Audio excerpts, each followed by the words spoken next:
बिस्मिल्लाहिर्रहमानिर्रहीम। अस्सलाम वालेकुम दोस्तों, उम्मीद करता हूँ आप बिल्कुल ठीक ठाक होंगे। दोस्तों आज है 9 मई सन 2021 और दिन है इतवार का। आप देख रहे हैं हमारे YouTube channel tech with Urdu blog की वीडियो।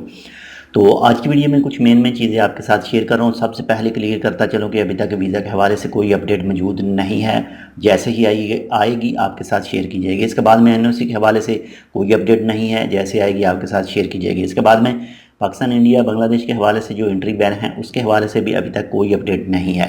जैसे ही आएगी तो आपके साथ शेयर करेंगे। इसके अलावा ओमान के महकमे मौसमियात के मुताबिक ओमान के मुख्तलिफ हिस्सों में बारिश के चांसेस हैं। वैसे दाखिलिया, अल दहरा और अल शिरकिया में बारिश के चांसेस हैं। इसके बाद में सुप्रीम कमेटी की तरफ से आज एक फ़ैसला आया था जो एक्सपेक्ट की जो खारजियों की फ़ैमिली है 11 तारीख यानी 11 मई शाम 6 बजे के बाद में अगर वो ओमान में इंटर होंगी तो उनको होटल की करंतना करनी पड़ेगी। इससे पहले था कि खारजियों को छूट दी गई थी, खारजियों को इजाज़त दी गई थी कि अगर उनकी फ़ैमिली आती है ओमान के अंदर तो उनको होम करंटीन करना पड़ेगा। लेकिन अब दोबारा से रूल चेंज कर दिया गया है। लेकिन जो ओमानी हैं उनका रूल अब भी वही है कि उनको घर की करंतना करनी पड़ेगी। और इसके अलावा जो 3 से 4 दूसरे ग्रुप हैं उनके जो पहले रूल चले आ रहे हैं वो सेम पहले रूल ही रहेंगे। बाकी इसके हवाले से कोई मज़ीद अपडेट आएगी तो वो भी इंशाल्लाह आपके साथ शेयर करेंगे।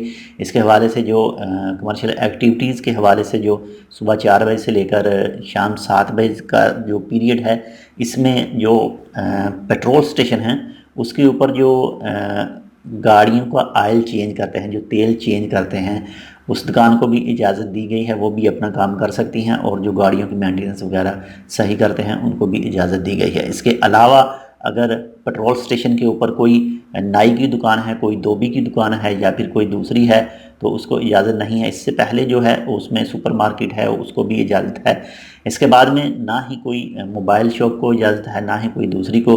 बाकी जो तफसीलात हैं वो चैनल पर मौजूद हैं, आप वीडियो देख सकते हैं, जिसमें 14 से 15 दुकानें खाने पीने वाली हैं। इसके अलावा 12 से 13 ऐसे ऑफिस कंपनियां वगैरह हैं जिनको कहा गया है। इसके बाद में जो बैंक वगैरह हैं और जो एक्सचेंज है, मनी एक्सचेंज है वो हैं। इसके बाद में जो कंस्ट्रक्शन कंपनियां हैं उनके ऑफिस वगैरह ये सब चीज़ें हैं। और जो ऐनके वाली दुकानें हैं जो ऐन को शीशे चेंज करते हैं वो शॉप उनको भी इजाज़त है खोलने की।